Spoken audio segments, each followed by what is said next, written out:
You've come to the right place, traveler.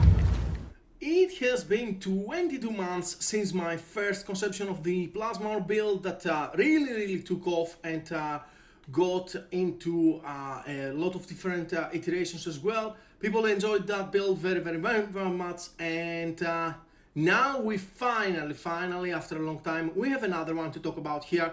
So this season we got some new uniques and some new idols as well that are very important, so that we can build a very comfy Reowyn's fortress. That is the stuff that we are building around for our Plasma Orb.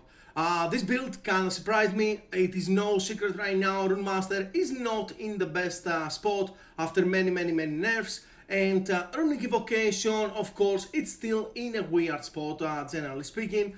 But we managed to have a very nice setup, fairly good defenses because we are scaling armor, dodge, and of course we have our ward from Twisted Heart of Chaos.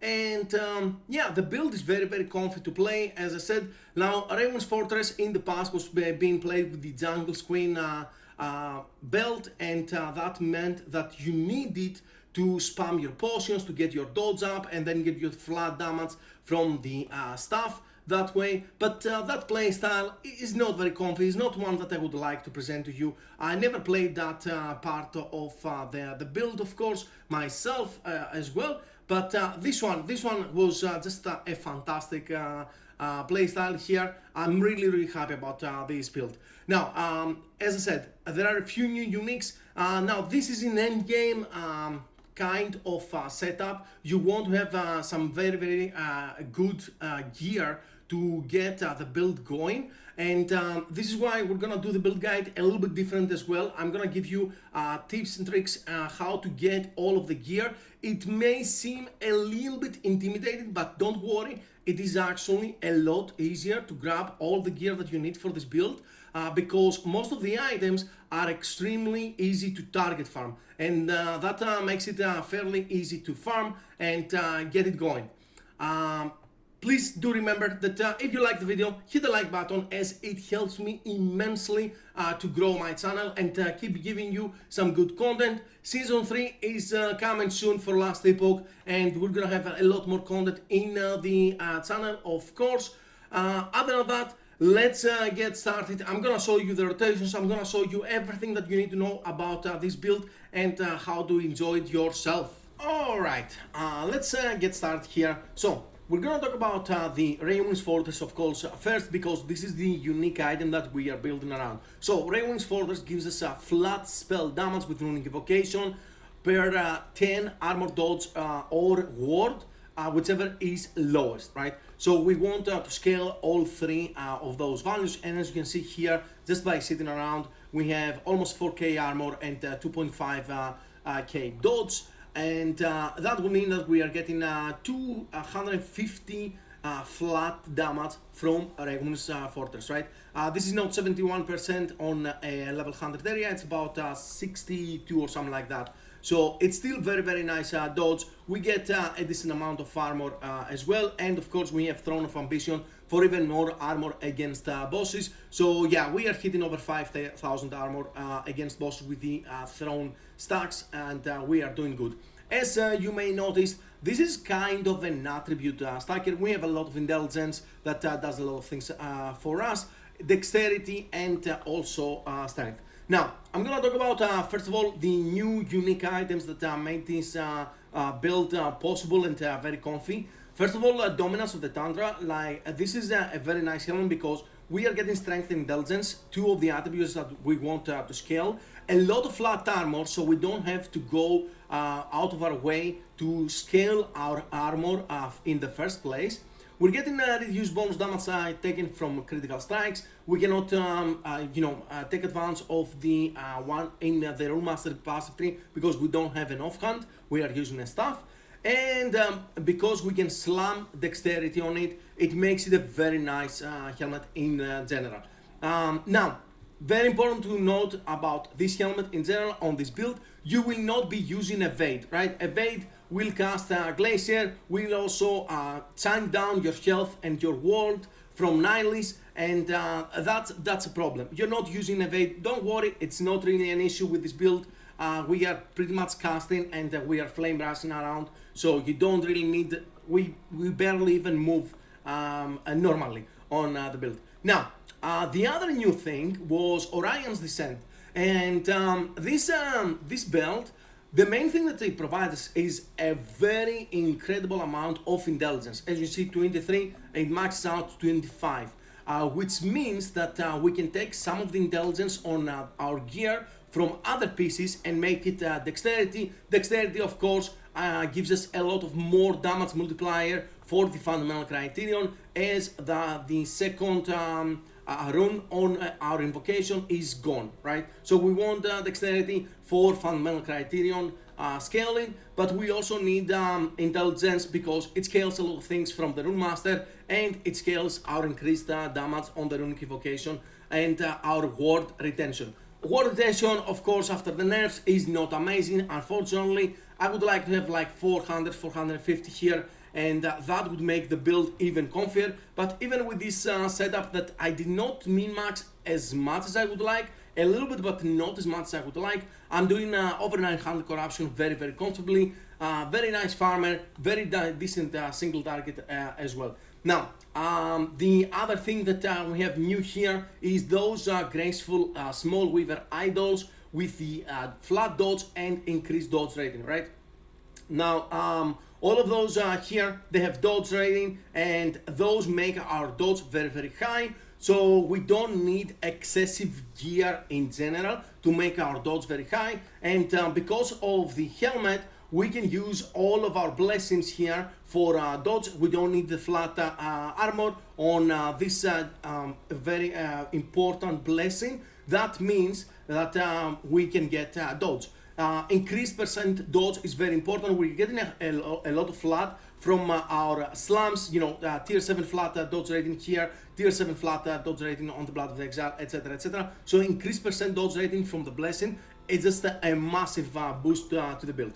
Now, let's talk a little bit about our rotations before we get to explain all of the gear and everything else. Now, the build plays very similar. We are using Rune Bolt as our rune generator and our mana generator. When you hit a target, you get mana back, and also you get those rune weave stacks, which give us a lot of bonuses. We're gonna see them on the skill tree. Another thing is, because Rune Bolt is a 0 mana cost skill, we also get the mana burst here, the 15 mana burst every 3 seconds as well. Now, this is your rune generator, runic evocation, and you press a couple of rune bolts, then you flame rush, you proc another runic evocation, and this is how you play the build.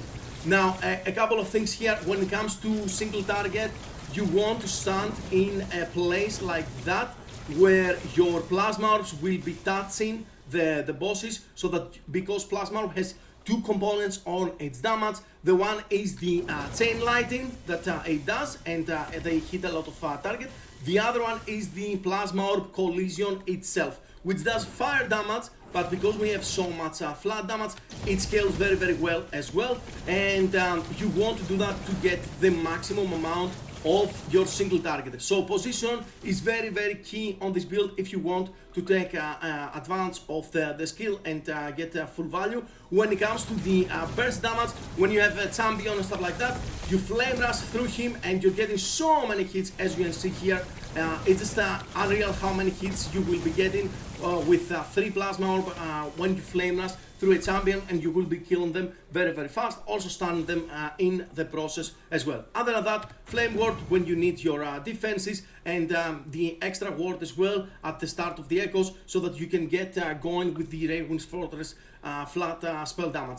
The build is very comfy. We don't care that much about movement speed on this build. As you can see, it's just 50% that I have, because as you saw on the footage, I'm basically just casting, and I'm relying on my flame rush mostly to move around, right? Because we want to keep up our runes all the time. Whenever we have runic evocation and flame rush, we want to be able to proc it. The proper rotation for this build is Rune Bolt 3 times, Runic Evocation 2 Rune Bolts, 2 rune bolts, and then flame rush, because flame rush also give us 1 rune. So at 2 you can actually do that and still proc your runic invocation. Flame rush also procs our static orb here for line edges, another big, of course, defensive layer into the build. Now let's talk about how you can get all of these gears. We're going to talk about red rings first of all. Now when it comes to red rings, the first one you will want to drop it from prophecies if you are Circle of Fortune. If you are MG, probably need to buy it or get a little bit lucky and drop it, but that's how it goes in MG, unfortunately. After you drop the first one on your from your prophecies, which is not very hard, you probably need around 300,000 favor on ring prophecies to do that fairly easy. And then you just imprint it on your Weaver tree. This one will not do anything for you. This is the champion one for sealed affixes, but we use it anyway. But yeah, you want to imprint it, and then you can run Lost to Folly and either Cemetery or False Temple, so that you can get value out of the imprints and drop a few red rings. If you drop 0 LP red rings, which is probably what you will be doing, you get them into the Nemesis and you're trying to get 1 LP. When you get 1 LP, you imprint the 1 LP and try to drop at least another one. The first thing that you want to prioritize, it is intelligence when it comes to your slams on the red rings. And once you get your second one, get your dexterity for the more damage multipliers. The all resistance are actually very important, so make sure that you have 20%. Even if you have 4 all attributes instead of 5, it's completely fine, but the all resistance is actually important. Same with Nihilist, the all resistance is very important. As you can see, mine is not very well rolled. I was very unlucky this season with my Nihilist from Aberov, and I couldn't even re-roll it properly on Gauntlet of Strife. But yeah, if I had a little bit better roll here on the all resistance, my resistance would look a lot better. And also, I did not manage to get as min-max as I would like on some of my idols here. As you can see, those can go a lot higher and you can min-max your resistances to perfection. Now, a few things here about Dominus on the Tundra. Dominus drops from the Antipode Rift, so you can farm as many as you want out of those. You grab the 1 LPs and you put them into the far side turtle, so you can grab 2 LPs as well. Secondary slam here for your dominance would be either increased percent life, so that you can generate more worth from Twisted Heart of Eukeros right here, or you go for intelligence. Both are very good. You can also go with the line penetration with lighting, with line invocations, as I have on my phenomenal criteria. But all of them are good. All of them are very good. So, the life is a little bit more defensive. Penetration is a little bit more offensive. Same with intelligence. Intelligence also gives us a cooldown recovery rate, which is very important for the build. Now, in order to get dexterity, you either drop a tier 7 dexterity, a mage helmet, or same with the mage armor, or you drop tier 7 intelligence and then you go into the Orden's Watch. This is the place where you put your exalted items and you can swap the intelligence for another attribute. You can swap it for dexterity because this is what we want, right? Vitality will not be able to be swapped, so don't get a tier 7 vitality and go for Orden's Watch. It's only intelligence, strength, and dexterity and attunement that you can swap around for your items. And you can bypass class requirements for this as well. So you can get even attunement if you want it on a body armor for on a mage's body armor, which normally does not drop. All right. Same with the Orion's Descent here. Orion's Descent drops from the Seeker's Summit, from Haruspex, so you can farm a lot of those bosses. It's actually a very easy piece to drop with 2 LP, so you can grab all of your 2 LPs and go into the Gauntlet of Strife and try to reroll so that you can get over 22 intelligence on your belt, right? And for the 2 LP slam, you want tier 7 flat dodge rating and cooldown recovery rate. The cleanse is not really that necessary. It is always good, don't get me wrong, to have, but the two suffixes are extremely important for the build. We don't have the capacity to get a lot of cooldown recovery rate, and the intelligence stack and cooldown recovery rate passive has been nerfed for Runemaster, so it's not that great, and we need a lot of CDR. When it comes to the Blood of Exile, you do want a 2LP on those. It gives us all the good stats, right? Strength, dexterity, intelligence, everything that we want, and a fair amount of movement speed, which is very nice. We want tier 7 flat dodge rating, 100% as a suffix here on the slam. The other secondary suffix, it can be this increased percent dodge rating. This is not about dodge rating while using evade, of course, we don't use evade, but the percent dodge rating, as I said, is a very nice multiplier for our build. Other than that, you can also get cooldown recovery rate, which is not bad at all. In hindsight, I would probably go for a cooldown recovery rate here as my second suffix on my boots, because we cannot scale enough cooldown recovery rate. I would like this to be around like a 5.7, 5.8, and my flame rush to be around 2 seconds. That's the perfect amount of cooldown recovery rate when it comes, especially with our cast speed, of course, which is very high. As you can see here, we hit over 240% almost with all our buffs, right? So yeah, make sure that you get cooldown recovery rate to make the build even better. When it comes to Twisted Hand of Heroes, you want 8% conversion here, that's a very important role, and 20% health is also very important. Strength does count and cast speed does count, but those are the two ones that you want to pay attention. First of all, tier 7 crit multi, get a max roll, 50%. Tier 7 crit multi on your nihilist as well. Plus to all skills, you want the more armor to be good, you want the all resistance to be good. The rest for the frenzy don't matter. Mana regen is okay, as long as it's not negative. It's not really a big problem, because Rune Bolt gives us a lot of mana sustain anyway. Of course, the implicits are very nice to have high, especially on the health department. Health is something that we are lacking on the build. When it comes to Reowyn's Fortress, you want tier 7 crit multi because it's a very high damage multiplier. Cast speed is your secondary, and line penetration as your third. 3LP with those is very easy to get if you just imprint it and you run maybe unclaimed troves. I don't have an unclaimed trove, I've used all of them. This is the one with a lot of the treasure chest, right? So you take a lot of advance of the sealed riches here, which you can actually imprint a weapon, and you will be dropping a lot of those from prophecies as well. It's actually a very easy stuff to drop with 3LP, because it has very low effective level for legendary potential. So 2 or 3LP is very easy. You can also get your 2LPs and go into the Farside Turtle and try to grab a 3LP that way. When it comes to the Swaddling of the Erased, as you can see, I still have this one imprinted here because I would like a better one. You want Shred Armor, very important. It's the only place we can get a nice Shred Armor for the build, because we cannot roll it on a staff either, right? And the second affix that you would like on Swaddling of the Erased would be Dexterity. Dexterity would be the best thing. Intelligence cast speed, as I have here, is not bad, of course. You can also get flat dodge rating as a suffix. So this is a piece that you can min-max to incredible lengths and get some really good value out of this one. A small thing here as a second affix, if you happen to have a good roll on 2LP Nihilist, that would be dodge rating, increased dodge rating here. So yeah, if you get that, that's a massive increase on your damage.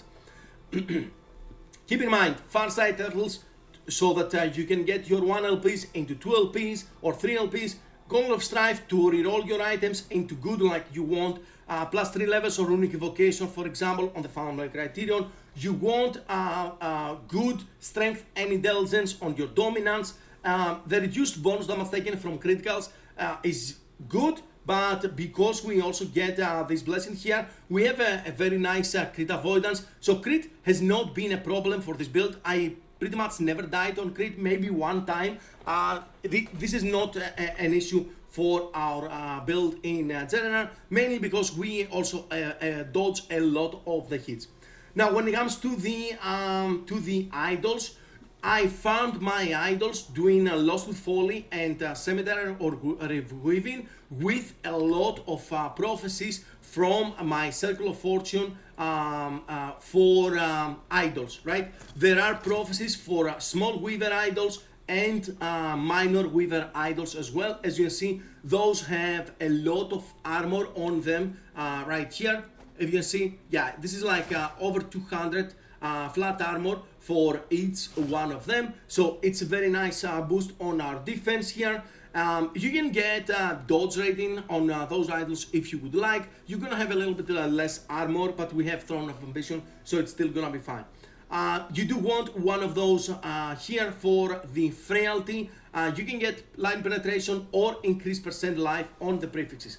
When it comes to the last couple of idols, cast speed while you have line edges. This is why my cast speed goes from 146% to over 200 because of those two idols when we get our line edges, which is pretty much permanent because of the low cooldown on our Flame Rush and Broken Static Orb.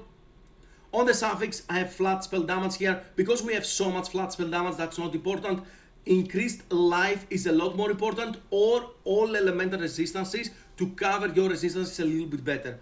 I couldn't find good rolls on either of them, unfortunately. I was a little bit unlucky on my farming with this build, but yeah, there are plenty of things as you can see, and you enchant them for more flat spell damage as I have done here. Tier 6 or tier 7, if you get tier 6, that's good enough. Do not push for more, you're gonna take an eternity to get a tier 7 if you get a little bit unlucky.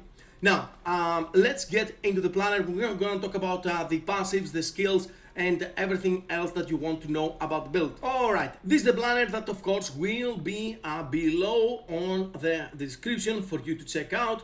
And let's get started here with the skill tree. We're gonna start with Runic Evocation, and the most important part is Author of the Arcana and going into Immutable Order. Immutable Order locks our Runic Evocation to be cast based on the elements that we have on our skills on the bar, right? This is why we keep Flame Rush as fire, and this means that we have fire, line, this is why we convert a Flame Rush into line, and we have line, fire, line for our Runic Invocation runes, and that means that we get Plasma Orb every time that we're casting it. We want, of course, the cooldown recovery rate, very, very important. This gives us a 9% flat critical strike chance, which helps us to cap our crit. With the Runeweave stacks here from Runebolt, we get another 9% flat crit. And because of the knowledge here, calculate distraction, we get we get our increased percent spell crit from our intelligence. It's very easy to cap your crit on this build as long as you have your skills correct. Now, we want the elemental penetration per 3 intelligence. This is another thing that intelligence gives us, and we get the more damage multipliers here and here. We don't have a lot of other things on the build to get after that. You can get a little bit more flat spell fire here, but as I said, we have a lot of flat. So we go Runic Energy, 3 points here, 3 points here on the Combat Scrolls, and 1 point into the Arcane Battery. This makes it so that we get Runic Energy stacks per 10 mana. We don't have a lot of stacks from this, but we do repeat it sometimes, and this is 27 Runic Evocation levels. You will be able to get more if you have max gear, so your last point will go 4 out of 4 on Combat Scrolls. It is actually very, very nice to have the more damage multiplier from Runic Energy and a couple of extra copies of our Plasma Orb. It's a high damage multiplier when you get the copy. I had like even 5 Plasma Orbs out, and when I have that on a boss, I'm singing them like crazy. When it comes to Flame Rush, very simple stuff. We want to get the cooldown recovery rate, all the defensive layers right here and right here, a little bit of ward per second, and burst after Flame Rush. This is the important part, though, a epilogue. So after you finish your Flame Rush, you cast a runic evocation based on your runes. And of course, as I said, we are proccing Static Orb every time that we're casting Flame Rush. Other thing is we are getting those shred stacks, which they're being converted into lightning shred stacks. We don't get other shred when it comes to lightning shred stacks. So this is what we get. You get 5 whenever you are passing through. You don't need more. We have enough penetration from our gear and from elemental roll, and you don't need more penetration than that. And you know, the shred sacks are a lot less efficient against bosses, so it's not a big deal. When it comes to the static orb, first important one is to go grab the ball lining for the minus mana cost, grab the lining edges right here, and the shock chance. And other than that, you can do whatever you want on the tree. As you saw in game, I still have like 13 points on the static orb that I didn't really do. Every tree, as with most of my guides, has the classic progression bar, so you know exactly how to progress your skill and which ones to prioritize first. When it comes to Runebolt here, those are very important. We want the mana gain to 100%, 4 points here, and this needs to hit an enemy to give you this kind of mana. We get in the Rune Witch stacks, those give us a little bit of mana regen, mana spent gained as ward. We are getting another 7% more damage multiplier from armor shred stacks, one of the reasons that we want armor shred on the build. But of course we are a crit build, so you want to have armor shred anyway. Very important to max out Arcanist. We have 2 haste sources on the build. This is one of them. We are getting 4 second haste from Arcanist whenever we hit whenever we are casting Runebolt, and we also have haste right here from our Flameboard. So pretty much perma hasted on the build, and this is why we don't care about movement speed as well, along with the low cooldown on the Flame Rush. I'm converting my Runebolt into fire here because of this node right here. So there is a little bit of an issue with this build. Because we are killing things very easy during our echoes, we don't really leech a lot, right? So in order to have a little bit of extra recovery on our health for our Twisted Heart of Eukeros, you want to grab extra health from your Runebolt. This is not mandatory. If you don't like this, you can just grab more projectiles, and you can also get the auto target if you would like. The last point here is in the Amplified Cascade. This doesn't do much for us, but it does give us a little bit of extra health when after you cast 3 direct casts, and it becomes the tri-elemental. But again, this is not really amazing. It just gives you a lot of different things. I thought I'd try it out. I kind of liked it, so I kept it. It's 1 point. You do whatever you want with it. Flame Ward, fairly standard, of course, the duration, 2 charges, and all of the defensive layers. But instead of doing, increased damage and stuff like that, I'm actually grabbing the flat damage here and the haste. Instead of that, if you don't care about the haste very much, you can grab 5 points here for the fire damage. Do not convert your Flame Ward because otherwise you will need to change the way that you have your bar set up. This is why I'm having my skills here on the bar. I do that on all my build guides so that you know what you need to have and in what order in a build like that, because the order actually matters. Okay, let's get into the passive tree here. So for the mage tree here, we want to max out intelligence, of course, and the extra resistances. We want the cast speed here, and also I am getting reactive ward. Now this is not a huge burst of ward because we don't have a lot of life, but we do trigger it all the time from Twisted Heart of Eukeros. We are expanding our health. It goes below 70% reactive ward burst, and we have a nice burst of ward every 6 seconds after we get 3 points on the silver rune. For the sword here, very simple, we're maxing out Intelligence. As I said, this gives us our increased spell crit chance, so we don't care about spell crit at all on the build with all the flat that we are getting. And Arcane Momentum, more cast speed, more spell damage here. With 6 points, we also get 10% movement speed. So the build is actually moving at almost 100% movement speed during Echoes, which is completely fine if you ask me, when you have 2.3 second on your Flame Rush as well. Line penetration and line leads, this is very important so that we can keep our Twisted Heart of Eucharos up. When it comes to the Runemaster tree, we want to get Sphere of Protection, of course, extra health and less damage taken. And we are maxing out Unsealed Mana. We want the Transcendence. As I said, health is a big issue on the build, so we want to grab as much as possible. We are getting more cast speed with a staff from Inscribed Instruments. This is more damage multiplier here for bosses. We do have a Rarun, so this doubles up. So we have 16% more damage to bosses and rares, which is fantastic. We want 8 points here on Ascent Inscriptions for the cooldown recovery speed per 6 intelligence. And we are getting 2 rune wards here because those we keep 100% up. And we are getting 10 flat land damage, 10 spell fire damage. And for the last one is the Jagged Veil. We are getting more 20% more crit multi because we don't hit the ward threshold for it. So yeah, it's just more damage on bosses and very, very good. The ward generation from it has been nerfed quite a bit. If it wasn't for the max more crit multi, which is a fantastic thing, probably would actually skip Jagged Veil. My last points here, they go into the Arcane Focus. This is another node that has been nerfed quite a bit. Actually, this used to be 48 on direct spellcast ward gain. This is now 16. So yeah, it's been 66% nerfed.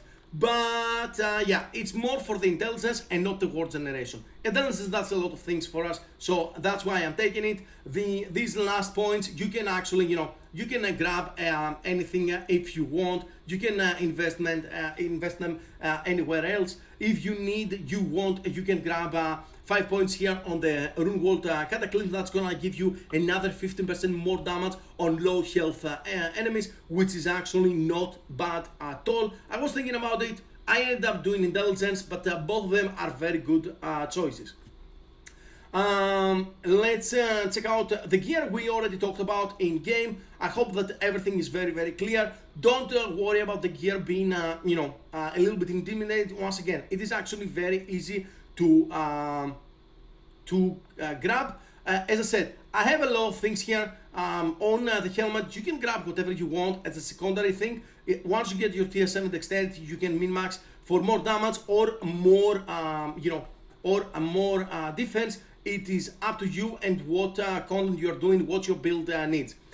Swallow the Erased, farm a lot of those, and make sure that you have 5 or 6 all attributes on the affix of the glove. You can also reroll those on the Gondola of Strife, by the way, as well. Now, the idols we already talked. Let's cover the blessings. Crit multi for Black Sun, very, very good indeed. And we have dodge rating here. This is more for the dodge rating and not the crit avoidance, by the way. For the flat dodge rating, same here, increased percent dodge rating, a little bit of increased armor from Age of Winter, and line damage on Ending the Storm. Ending the Storm has a lot of things. You can also grab the stun chance, is not bad.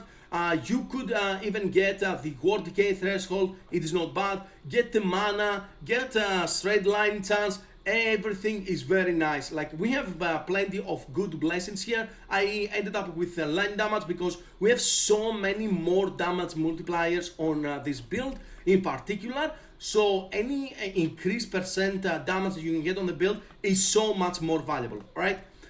I think that covers everything. If you have any questions, please do drop them below on the comments of YouTube. Let me know what you think about the build. Let me know if you enjoy it. Plasma Orb is my all-time favorite skill, and I don't think that will change anytime soon. I'm extremely happy that I can present you this build. I haven't played Plasma Orb in a long time, and I've been itching to make a build. This planner I made like basically second week of the season.